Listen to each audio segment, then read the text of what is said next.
Aku menjadi jenius berkedip di Akademi Sihir. Bab 32, bagian 1. Dari mana kamu mendapatkan itu? Kretak. Kerangka jenderal di tanganku mengguncang tulang punggungnya dengan hebat dan menunjukkan giginya. Namun tanpa satupun anggota tubuh yang tersisa, perlawanan itu sia-sia. Aku punya bakat lain untuk membuat sup tulang sapi. Kamu luar biasa, bagaimanapun juga. Aku tidak ingin mengatakan bahwa aku duduk dan menunggu di tempat di mana kerangka jenderal akan dipanggil. Jadi aku menutupinya dengan kasar. Dan untungnya mereka tidak bertanya lebih jauh. Untuk saat ini, ayo kita keluar dari sini dengan cepat. Jika Necromancer mengabaikan kerangka jenderal dan mulai mengendalikan kerangka secara langsung, ini akan menjadi masalah lagi. Anak laki-laki dan perempuan, masing-masing membawa orang yang terluka, mengikutiku. Hai Junior. Namaku Baek Yusol. Apakah kamu punya rencana? Ya, jika itu Mayusong, dia akan membantai para kerangka dan bahkan mengalahkan Necromancer. Tetapi aku tidak bisa melakukan itu. Aku harus menjadi lebih efisien dan lebih strategis. Dengan kata lain, aku harus menggunakan cara para pemain. Aku sudah memeriksa sepanjang jalan, dan Necromancer sudah mengambil alih kemah utama. Hampir tidak mungkin untuk keluar dari kepungan ini. Sial, ada satu-satunya cara yang tersisa. Dan itu adalah mengalahkan tubuh utamanya. Apa-apa? Tunggu, apakah kamu gila? Semua orang terkejut dengan metode yang kuajukan. Bahkan menghadapi kerangka saja sudah menakutkan. Bagaimana mungkin kita akan menghadapi Necromancer? Apakah kamu tidak belajar di sekolah? Necromancer menggunakan kemampuan terkuat dalam sejarah yang disebut perintah. Tetapi tubuh utama mereka rentan. Jika mereka telah menguasai seni itu di atas level tertentu, itu akan menjadi cerita yang berbeda. Tetapi musuh yang sedang kita hadapi saat ini diperkirakan paling banyak berada di kelas 5. Jika orang-orang ini bergabung, dia layak untuk dilawan. Mayusong juga mengalahkan Necromancer sendirian di level kelas 4. Itu benar, tetapi dia pasti telah mengatur penjaga di sisinya.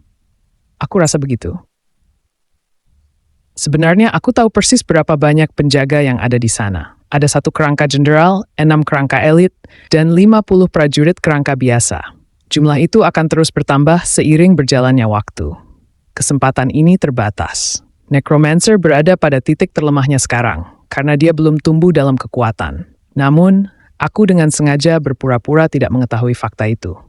Wilayah yang sudah diduduki oleh Necromancer cukup luas. Untuk menutupi seluruh area, bahkan Necromancer tidak bisa menginvestasikan banyak pasukan dalam pengawalnya.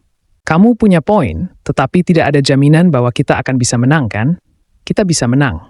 Bahkan dalam peristiwa ini, selama aku berhasil menangkap salah satu dari hanya 3 kerangka jenderal, dan jika semua orang ini bergabung, kita akan menang dengan aman selama tidak ada variabel baru.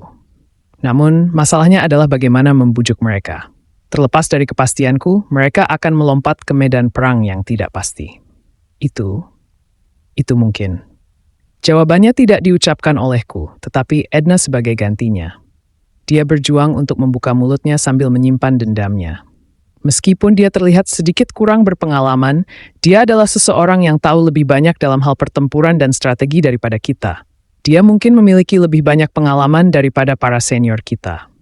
Tetapi, apakah seorang mahasiswa baru seperti itu bisa melakukannya?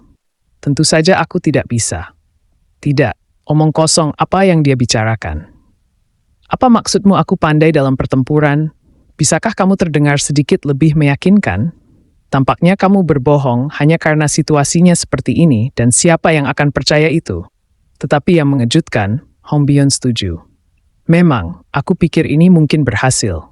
Sejujurnya aku tidak berpikir kita akan bisa menerobos pengepungan yang luas ini sama sekali. Strategi untuk menyerang jantung.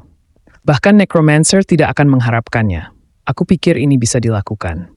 Dia memiliki pengaruh terbesar di tempat ini. Ketika Edna dan Hong Bion, orang-orang dengan pengaruh terbesar menyetujui, sisanya mengikuti.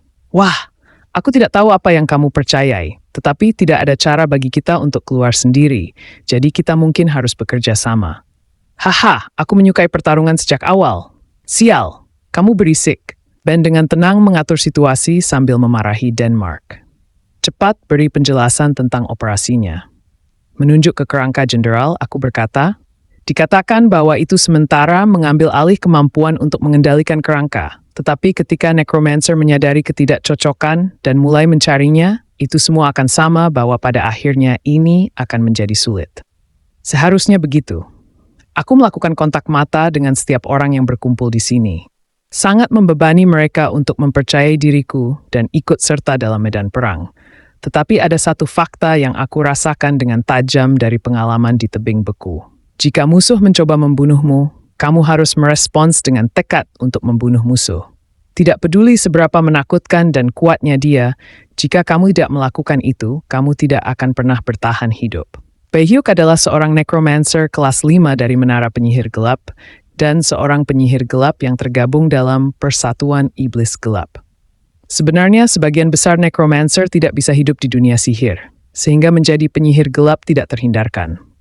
Bahkan di dalam Persatuan Iblis Gelap, necromancer tidak terlalu dihormati. Karena sifat necromancer yang tidak bisa menunjukkan kekuatan mereka dengan baik, kecuali mereka membangkitkan orang mati untuk membangun pasukan mereka tidak dapat menunjukkan banyak kekuatan di zaman modern, di mana adat untuk memurnikan semua mayat telah muncul. Bae-hyuk, sebagai seorang necromancer, telah hidup menghadapi penghinaan sepanjang hidupnya, tanpa bahkan memiliki beberapa kerangka miliknya sendiri. Aku lelah sekarang. Aku tidak bisa hidup seperti ini selamanya. Jika aku tidak ingin diabaikan, aku harus mendapatkan kekuatan. Wadah mana? Sudah 7 tahun. Wadah mana yang berharga yang telah ia kumpulkan selama 7 tahun masih terbatas untuk memanggil 700 kerangka, karena dia belum menguasai wilayah itu dengan baik. Tetapi jika dia secara bertahap memperluas jangkauan, dia akan bisa memanggil lebih dari 1000 kerangka. Selain itu, aku beruntung bertemu dengan anak-anak Stella. Menciptakan penyihir kerangka yang berpotensi tinggi sangatlah sulit.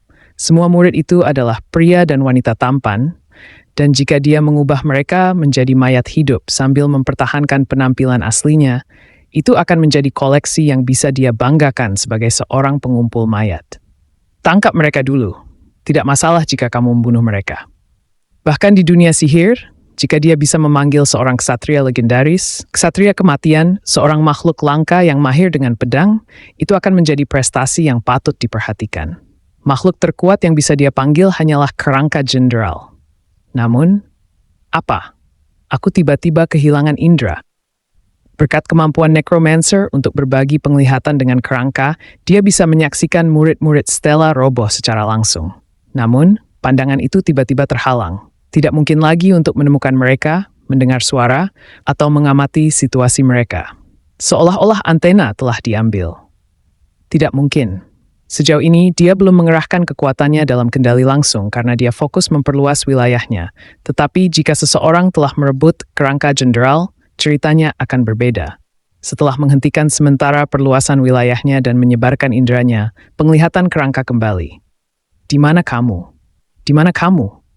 Jika dia tidak bisa melihat melalui kerangka jenderal, dia harus melalui pekerjaan manual memeriksa penglihatan dari 700 kerangka satu persatu. Itu sangat merepotkan dan memakan waktu lama.